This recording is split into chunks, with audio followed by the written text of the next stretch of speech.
دا تاسو ریم دې ته ویلی شي. ریم مطلب رینډم ایکسیس میموري.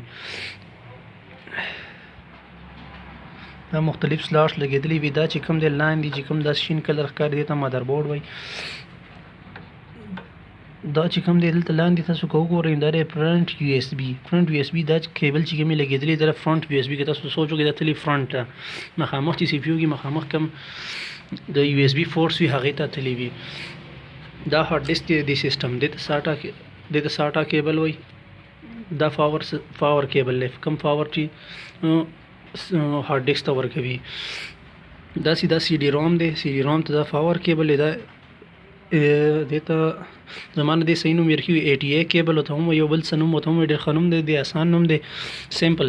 خو تاسو که چېرته 8 کلاس بک راوالی باقي به ډېر په مزیدار طریقه تاسو پوه شئ.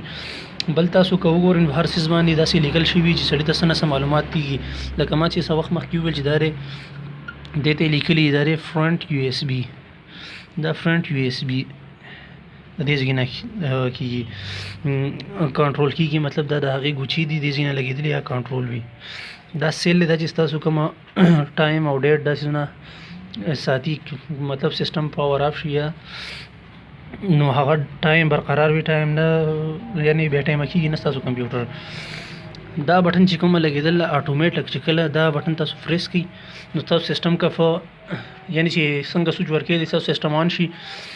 نو که دغه بندول غواړئ چې یا د فوران بټن دی زما سیسټم آن کېږي نو بیا دا بټن پریس کړئ. زیړه بټن ده COMOS بیا ورته لیکلی هغه چې تاسو پریس کړئ ستاسو سیسټم به د اټومیټک پاور آن آف نه به بند شي. مینول ته به ووړئ مطلب د فوران بټن نه بیا آن کېږي.